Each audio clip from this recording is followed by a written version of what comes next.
I thought I was just fixing my backyard until my shovel hit something buried deep beneath the dirt. Since that night, I keep hearing a child's voice outside my window, whispering for what I took. Now I can't sleep, can't breathe, until I put him back where he belongs. Greetings, every shadow hides a story.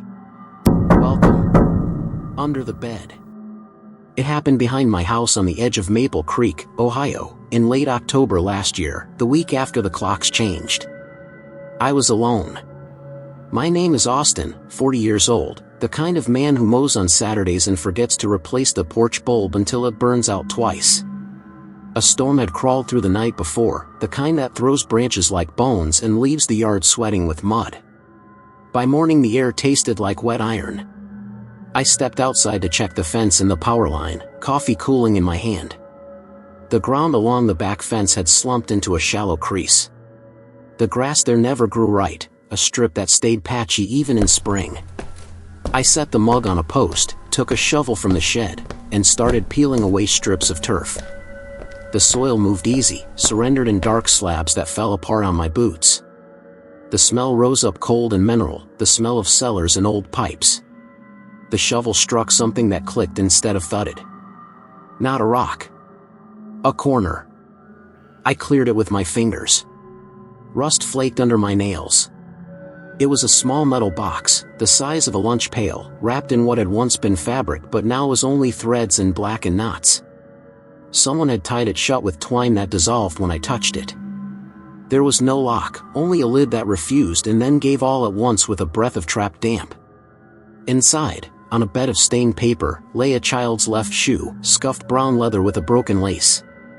Beside it, 4 photographs curled for moisture. They were old snapshots, the cheap kind with white borders. A boy stood in each one, maybe 7 or 8, always near a fence or a bare tree. The pictures were ordinary except for one thing: the eyes had been cut out, neat ovals punched straight through. The cuts were clean enough to feel deliberate. Under the shoe, something else was folded twice. I unfolded it on the tailgate of my truck. The paper had bled at the edges, but the handwriting survived, heavy, slow, each letter pressed too hard. It said, "Put him back where he belongs." There was no signature. The wind lifted the edge of the note. I pressed it down with my palm and looked at the fence line, at the row of maples beyond, at the damp prints of my boots like a path that had not existed an hour earlier. I told myself it was a time capsule, some ugly joke from kids long gone. I told myself plenty of things while I rewrapped the contents and set the box on the shed workbench to dry. I washed my hands twice and could not get the smell off. By afternoon the clouds closed again. I took pictures with my phone, careful, front and back, each item on the workbench. I thought of the police, imagined the questions, the paperwork, the way a simple find becomes a week of explanations. I told myself I'd sleep on it and call in the morning. The house fell to its usual sounds, the refrigerator knocking once every hour, the furnace exhaling, the gutter ticking on the downspout. Sometime after midnight a soft noise drew me awake. It wasn't inside the house, it was on the lawn, wet steps through wet grass, a slow pat and lift, like a child trying not to be heard. I lay very still, counting. 4 steps, a pause, 3 more. They stopped under the back window. The screen gave a light tap, as if touched by a fingertip. I got up without turning on the lamp and stood to the side, breathing shallow. The yard light hummed as it always did, shining on nothing but a rectangle of slick lawn. No shape. No person. But the steps came again, heading away, a small careful retreat toward the fence. I went out with the flashlight, pulse in my throat, willing myself not to call out any name as if I had one to use. The beam shook along the fence boards, across the crease in the ground where I had dug. The mud there wore a fresh scuff like a heel mark pressed and lifted. No prints I could keep. The air had that iron taste again. I stood until the cold reached the bones and the light began to feel thin. When I turned back to the house, a single drop of dirty water fell from the window screen, slid down the siding, and darkened the foundation in a line that looked, in that second, like a tear. I slept on the couch with my boots near the door and the shovel leaned against the frame. At dawn I found my back lawn smudged with small disturbances that could have been wind or raccoons or a story I was telling myself. The box waited on the workbench where I had left it. For the first time I noticed a streak along the lid I hadn't seen the day before, a rubbed arc, no wider than a thumb, right where a child might push to open it. I brought the note inside and set it on the kitchen table, weighted at the corners with salt and pepper shakers. The words looked different in morning light. Not stranger, truer. Put him back where he belongs. The house was quiet enough that the refrigerator's knock sounded like a door somewhere far away. I checked the locks anyway. The day moved forward, but something in the yard had not. That night, when the wind rose again, I practiced a sentence I hadn't said out loud since I was a boy afraid of his own closet. I stood at the back door with the deadbolt turned and said, "If you need something, say it." The yard answered with a small sound, the sound wet shoes make before they take the next step. It had been 3 nights since I found the box. The days were uneventful, but the house had changed in ways that were hard to explain. The air felt heavier, sounds seemed closer. The wind no longer moved the curtains, yet they swayed when I passed. I told myself it was nerves. I hadn't slept properly since that first night, waking every few hours to check the window like a man expecting someone to return something he shouldn't have taken. On the 4th night, a steady drizzle coated the yard in silver. I was fixing a leak under the sink when I heard it again, footsteps outside, slow and deliberate, circling the back porch. I turned off the water, stood there listening. The steps stopped when I moved. I switched off the light, opened the back door, and called into the dark, "Who's there?" The rain answered softly on the grass. Then, through the static hiss of drizzle, came a child's voice, quiet, close, like it was right beyond the fence. "That's my box." I froze. The words were steady, not pleading, not angry, just simple, as if correcting me. The flashlight shook in my hand as I swept it across the yard. Nothing but rain. No footprints in the mud, no shape behind the trees. Yet the voice lingered in the air, vibrating low, almost swallowed by the storm. The motion light flickered and went out. The dog from the house next door began to bark, wild and afraid, then stopped abruptly as if yanked away. For a moment the whole neighborhood felt hollow, like sound itself had been sucked out of it. I backed inside, locked the door, and waited for the heater to click on. It didn't. The power was still running, but every light in the house seemed dimmer, as if drawn thin. When I finally slept, I dreamed of water dripping through floorboards, soaking into the dirt below.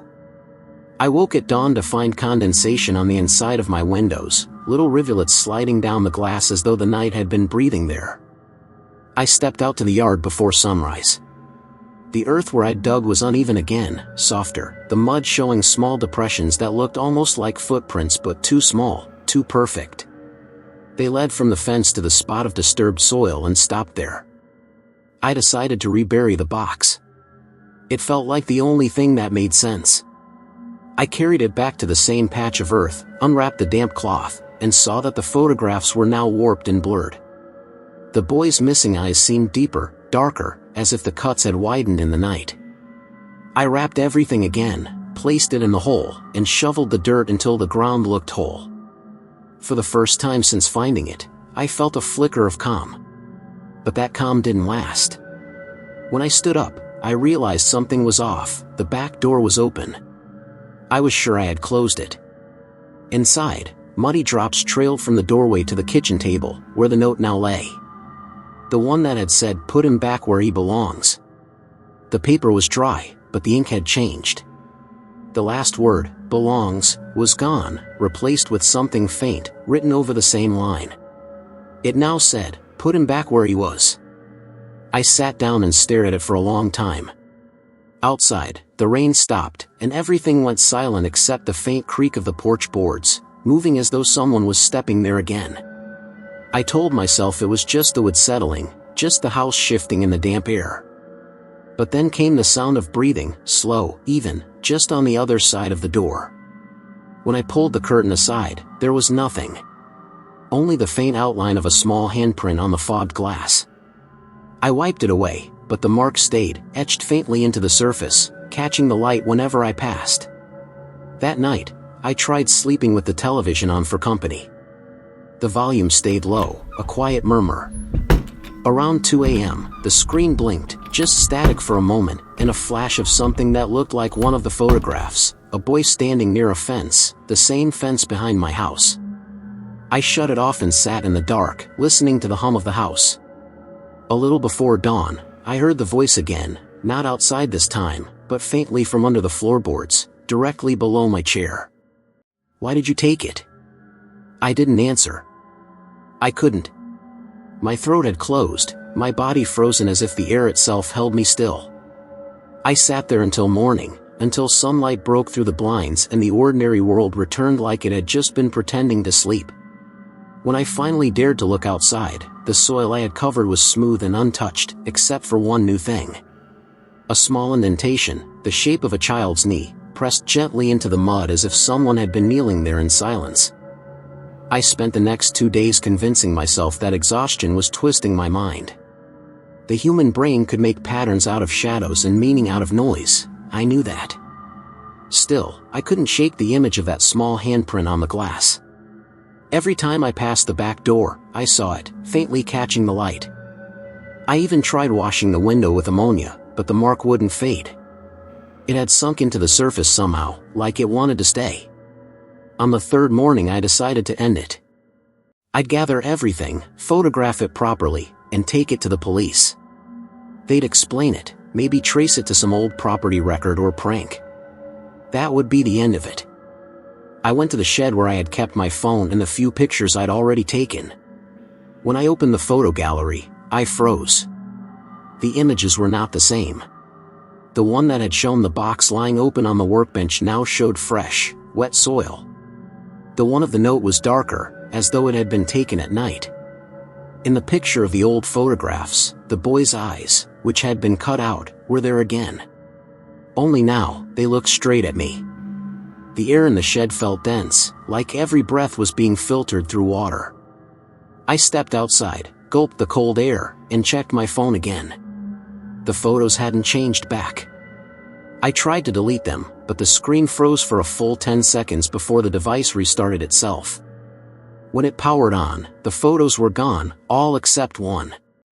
The last image showed the patch of dirt behind my house, freshly dug, and a small shadow standing near the edge. I went back inside and sat at the kitchen table. The house felt hollow, every sound too far away. Around noon, I heard faint crying. At first, I thought it was a neighbor's child. But it wasn't coming from outside. The sound was coming from below. The basement door stood near the back of the hall. I rarely opened it, just an empty crawl space, dirt floor, a few old pipes. But the crying was unmistakable now, soft and uneven, the voice of a child trying not to be heard. I gripped the doorknob, hesitated, and then slowly turned it. The hinges groaned like they hadn't moved in years. A wave of cold rolled up from below. It didn't feel like air, it felt like something breathing out. I switched on my phone's flashlight and stepped down. The beam caught the dust, swirling like fog. The basement was just as I remembered, bare, damp, unremarkable. But in the far corner, the dirt looked freshly disturbed, darker than the rest. The crying stopped.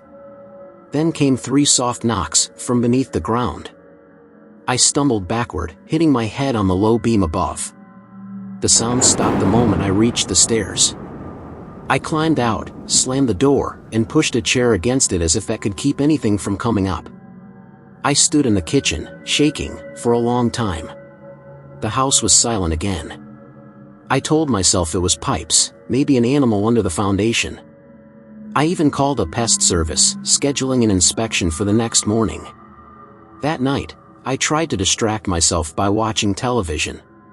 But when the clock struck midnight, every channel froze on the same frame, a static blur that slowly resolved into a black and white photo. The same boy again, now closer, his face clearer than ever. He wasn't standing by a fence anymore. He was standing in my yard. The power flickered, the lights dimmed, and the TV went dark. I sat there listening. The air was thick with a smell I recognized, wet soil, the same as the day I dug up the box. I could hear the faintest scraping, like fingernails brushing the underside of the floor. I whispered to myself, "It's not real. It's not real." But the sound moved, following me as I stepped back into the kitchen. The refrigerator clicked, the pipes moaned, and then, from behind the basement door, came a child's whisper. "Let me out."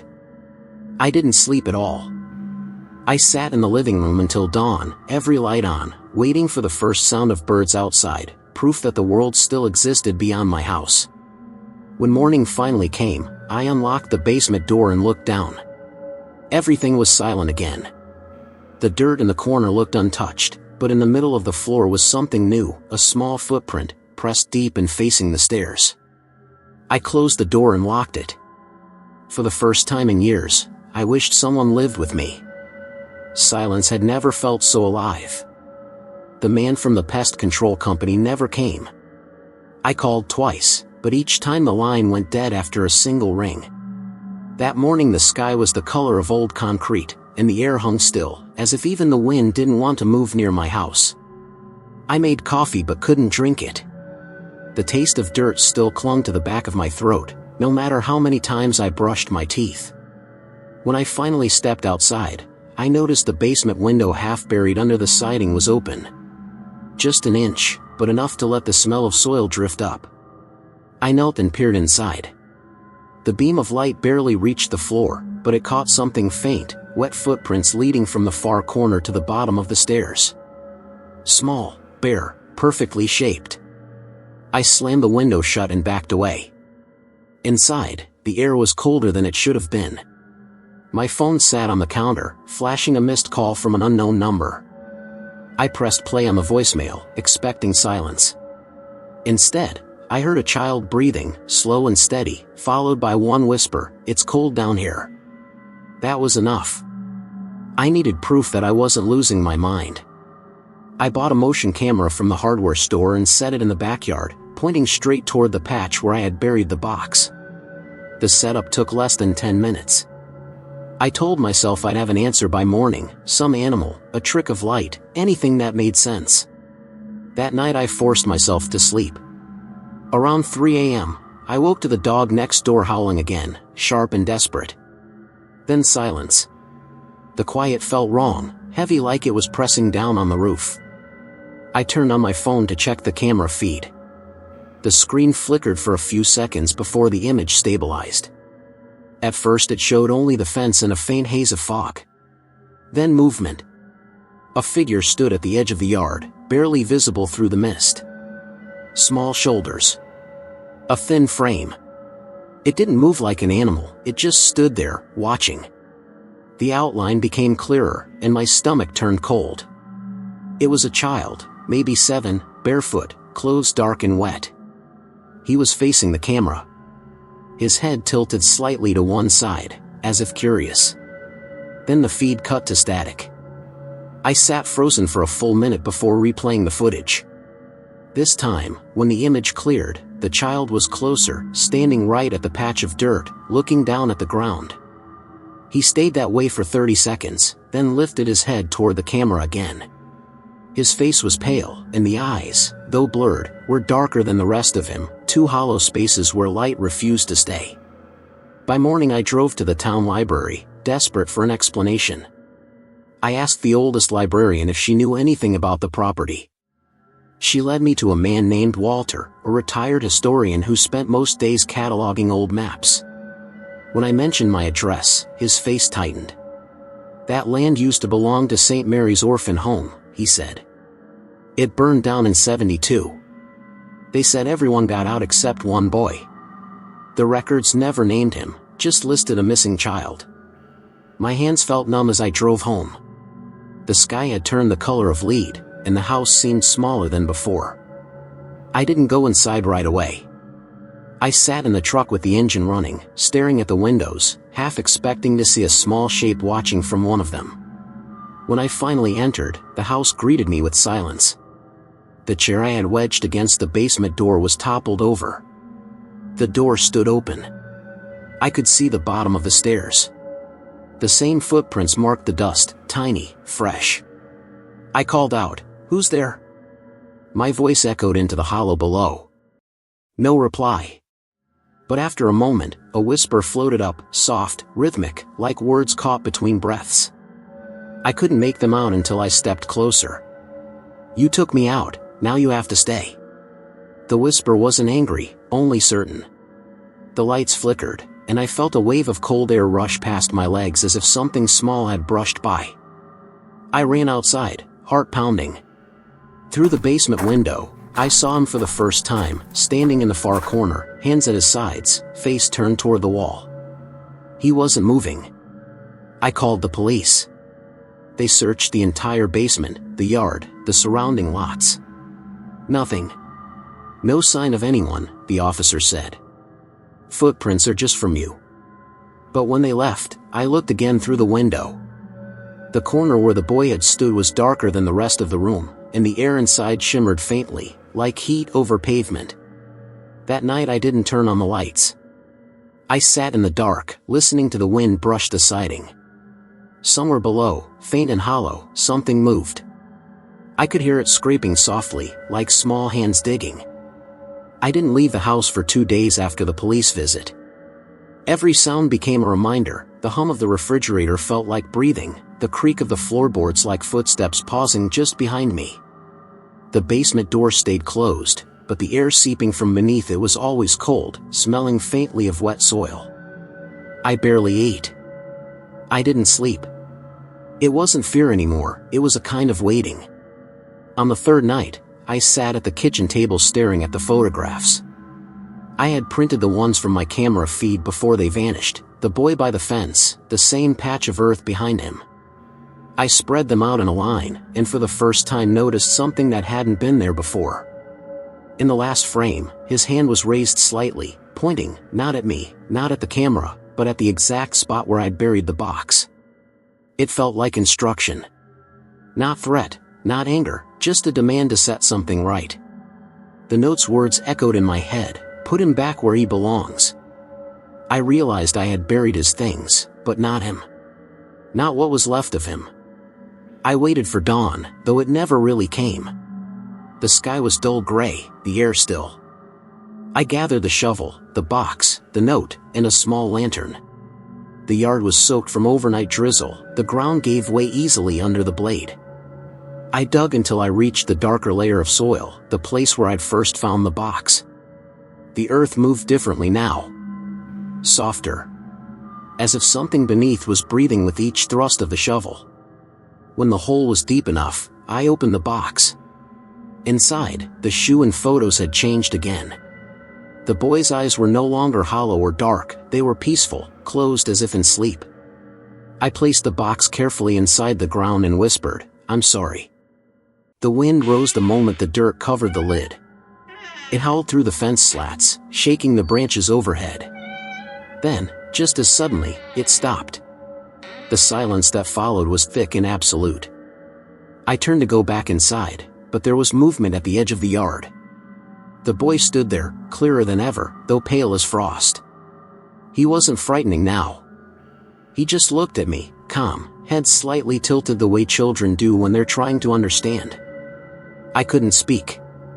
He took one slow step forward, and I realized his feet weren't sinking into the mud. He looked down at the grave, then back at me. For a second, I thought he was smiling. A whisper brushed past my ear, quiet as wind, "Thank you." And then he was gone. No flash, no blur, just gone, as if he'd stepped backward into the air itself. I stood there until the lantern burned out, unable to move. The yard felt lighter somehow, the smell of dirt replaced by cold, clean air. When I finally walked inside, I saw something on the kitchen table. The note. Only now the words had changed again. In a careful, childlike scrawl, it read, "Thank you for bringing me home." The house was quiet after that. For the first time in weeks, no whispers, no footsteps, no breathing in the dark. I slept on the couch and woke with sunlight on my face, half believing it was over. Around noon, someone knocked on the door, 3 slow, even taps. I opened it to find 2 officers standing on the porch. They said a neighbor had called after noticing my back door open all night. They walked the yard, asked a few questions. I told them the truth, or at least what I could without sounding insane. They didn't find anything unusual. But one officer paused near the spot where I had buried the box. "Someone's been digging," he said. I nodded, unable to speak. He crouched, brushed the soil with his hand, then stood again. "Strange," he muttered. "Feels like it's been undisturbed for years." That night, I tried to rest. Sleep came quickly for the first time. But at some point before dawn, I woke sitting upright in the chair by the window, my hands covered in dried earth. The back door stood open. I walked outside, barefoot, into the cold grass. The grave looked the same, sealed and peaceful. I sat beside it, staring at the ground. A calmness spread through me, something almost comforting. My breathing slowed, matching the rhythm of the wind. The stars were faint behind the clouds, and for a moment I thought I saw the boy standing by the fence again, smiling, watching, then turning toward the trees. That's how the police found me in the morning, sitting in the mud, motionless but alive, hands dirty, eyes open, staring at nothing. They said I looked peaceful. The yard has stayed untouched since. The grass grows thicker over that spot than anywhere else. I moved soon after, but sometimes, when it rains, I swear I still smell that same wet soil, quiet, patient, as if waiting. The story ends here. Whatever was lost is home again.